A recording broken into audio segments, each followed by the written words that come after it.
देखो भैया, एक समय था जब बोला गया था कि एडम और ईव के ज़माने के अंदर, बहुत पहले थोड़ा पीछे जाना पड़ेगा, कि अगर एप्पल गिरेगा, उठाओगे खाओगे तो समझदारी आ जाएगी।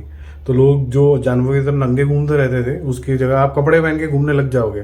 तो देख लो आपको समझदार बनना है कि नहीं बनना। नहीं बनना तो ऐसे जानवरों में घूमते रहो, जानवर ही रहो। ह्यूमन भी एक तरीके का जानवर है। तो भाई साहब ने खा लिया एप्पल। ठीक है, वो एप्पल आईफोन तो नहीं बना हुआ कटा हुआ, लेकिन थॉट प्रोसेस वहीं से आया। समझदारी आ गई इंसान के अंदर। तो कुछ लोग उसको ज्यादा चला लेते हैं। अब वो बोलते हैं ये दे दिया तो अब चलाओ, और इसको चलाते चले जाओ। और कुछ लोग इसको करते हैं प्रोडक्टिव और कंस्ट्रक्टिव बनते हैं। कुछ लोग होते हैं उसके जो आगे बढ़ने की जो प्रोग्रेसिवनेस है उसको नीचे लेके आ जाते हैं। तो थॉट प्रोसेस कुछ इस तरीके का है कि OMG यानी ओ माई गॉड 2 नाम की एक मूवी आ रही है, और उसके अंदर ऐसा दिखाया गया है कि एक बच्चा है और उसकी कुछ एक सेक्सुअल ओरिएंटेशन है, और उसको बहुत बुली किया जाता है, और जिसकी वजह से वो आत्महत्या कर लेता है। और फिर जो उसके प्रोफेसर साहब होते हैं, त्रिपाठी साहब, वो ये निर्णय लेते हैं कि सेक्स एजुकेशन के बारे में बहुत ज़्यादा ज़रूरत है इंडिया के अंदर एजुकेशन फैलाने की। तो मैं ये बीड़ा उठा लूंगा, और उसमें वो भगवान की मदद मांगते हैं और किस तरीके से भोले शंकर नीचे आते हैं और उनकी मदद करते हैं। तो मैं ये बोलूँगा कि जब हम शिव जी की पूजा करते हैं तो किस चीज़ की पूजा करते हैं, ज़रा थोड़ा सा गूगल कर लेना, आपको पता चल जाएगा किस चीज़ की करते हैं, क्यों करते हैं, उसको भी ज़रा आप गूगल करो, मुझे बताने की ज़रूरत नहीं है। उसके बाद शिवरात्रि का क्या मतलब होता है उसको ज़रा आप करिए। और ये इसी वजह से इस गॉड को एज अ मीडियम किया गया ताकि इनकी बात हम ढंग से समझ पाएं।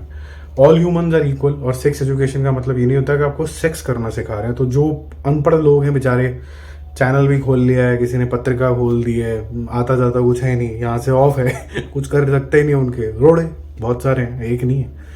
तो उनको ऐसा लगता है कि शायद दुनिया में हम सेक्स फैलाना कर रहे हैं, और हिंदुस्तानियों के लिए बोला जा रहा है। हिंदुस्तान की पॉपुलेशन कितनी है? 1.45 बिलियन हो चुकी है।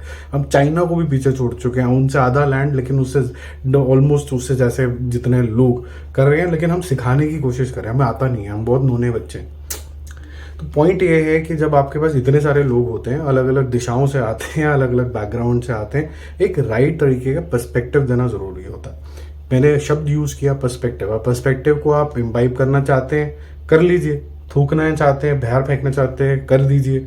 किसी और का पर्सपेक्टिव है उसको सुनना चाहते हैं, अपने साथ स्टे कराना चाहते हैं, अगर आपको लॉजिकल लगता है तो ठीक है, नहीं तो बाहर फेंक दीजिए। तो एक मूवी का अटेम्प्ट है कि हम किस तरीके से कोशिश करें कि भगवान जो एक चींटी से लेके एक कभी डायनासोर हुआ करते होंगे, तो उसमें कोई बराबरी नहीं करता, क्योंकि वो एक लिविंग बीइंग है। ऐसे ही चाहे वो कोई भी तरीके का एनिमल हो, हम उसको किसी किसी एनिमल को सेक्रेड मान लेते हैं, लेकिन भगवान की नज़र में सब बराबर है। वो लिविंग बीइंग्स को एटलीस्ट सेम तरीके से समझता है। यहाँ तक कि नॉन लिविंग थिंग्स का भी कोई ना कोई चक्र काल है। क्यों कॉमेट यहाँ से यहाँ जा रहा है, क्यों एक एस्ट्रॉयड को हमारे यहीं फटना था, क्यों डायनासोर्स को चले जाना था, क्यों ह्यूमंस की उत्पत्ति होनी थी, सब कुछ लिखा हुआ है। ये भगवान कंट्रोल कर रहा है। भगवान कौन है? शिव है।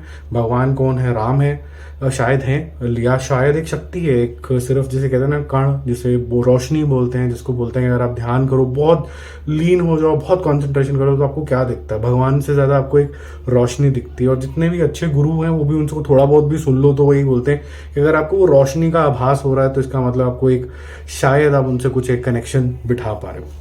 तो यहाँ पर इस मूवी का थोड़ा ज्ञान मेरा ज़्यादा हो गया, सॉरी इग्नोर करो। तो इसके ऊपर मैंने आपको बोला था कि ऑलमोस्ट एक प्रचंड रूप से लोग चल पड़े हैं कि भाई इसको तो हम छोड़ेंगे नहीं, अक्षय कुमार को, हमको इसकी मूवी को भी नहीं छोड़ेंगे। तो कोई ना कोई नुक्स निकालना है, तो लेटेस्ट नुक्स होगा कि इसके अंदर सेक्स एजुकेशन की बात कैसे कर सकते हो, क्योंकि इसके अंदर शिव जी भी हैं। अब देखो, ना तो आपको स्टोरी का पता, ना मुझे पता, ये सिर्फ ब्रॉड स्टोरी लाइन थी। इसको क्या डायमेंशन दी जाएगी, कैसे भगवान का यूज किया जाएगा, कैसे एक ह्यूमन को ह्यूमन समझा जाएगा, वो एक एस्पेक्ट है।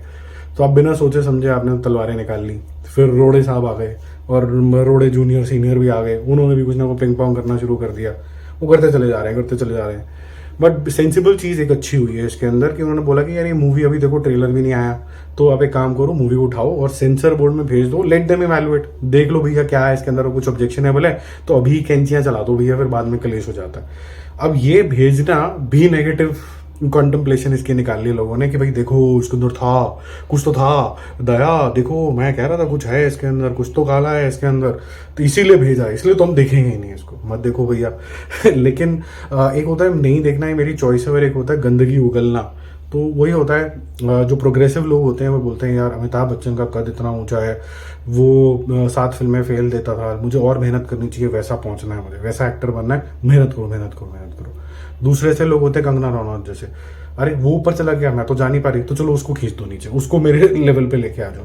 तो अब देख लो आपको क्या बनना है कौन सा आपको ज़्यादा इंस्पायर करता है। हर तरीके के लोग एग्जिस्ट करते हैं, हर तरीके की भावनाएं एग्जिस्ट करती हैं। मेरा मानना ये है कि everything should get a chance, every perspective should get a chance, then you evaluate, you also got the brain. है कोई आप ब्रेन डेड तो हो नहीं, और आप कोई करप्ट भी नहीं हो रहे हो सेक्स एजुकेशन को लेके। यहाँ पर सेक्स एजुकेशन के बहुत मायने होते हैं, इसके अंदर सेक्सुअलिटी से लेके आपको हर चीज़ों के बारे में बताया जाता है। यहाँ पर बहुत से बच्चे होते हैं, जो लड़के होते हैं स्पेसिफिकली, वो भटक जाते हैं, बच्चियों के साथ कुछ गलत काम कर देते हैं। लोगों को अपने अंगों के बारे में ही नहीं पता होता कि क्या है गुड टच, क्या होता है बैड टच, क्या होता है। अगर छोटी मोटी एजुकेशन मिल जाएगी तो तेरे बाप का क्या जाएगा, ऐसी फीलिंग आती है ना, मेरे को भी आती है। तो आदमी को प्रोग्रेसिव दिखना होता है, और ये अगर नहीं प्रोग्रेस होती है तो आपकी कंट्री खुद रुक जाती है। आपको क्या लगता है कि यार ये कंट्री की प्रोग्रेस जो ये लोग रोकते हैं, उनके लिए क्या करना चाहिए? मेरे ख्याल से तो जब तक एक सामूहिक ऐसे लोगों का मेरे ख्याल से बहिष्कार या फिर बॉयकॉट नहीं होगा ना, तब तक ये लोग सुधरने वाले हैं नहीं। इनको सुधारना ज़्यादा ज़रूरी है, क्योंकि क्या होता है ना कि नेगेटिविटी हमेशा अपने आप को अट्रैक्ट करती है, कालापन अट्रैक्ट करता है, जो अंधेरा होता है बेसिकली वो अट्रैक्ट करता है। तो वो जो अट्रैक्शन है उसको इतना ज़्यादा हो जाता है कि लोगों को रोना धोना ज़्यादा पसंद आने लग जाता है, लोग वहाँ अट्रैक्ट हो जाते हैं। इंडियन आइडल वगैरह क्यों चलता है, क्यों अच्छा सिंगर आगे नहीं जाता, वो रोने धोने वाले सिंगर आगे क्यों चले जाते हैं? अट्रैक्ट कर रहा है वो नेगेटिव एनर्जी।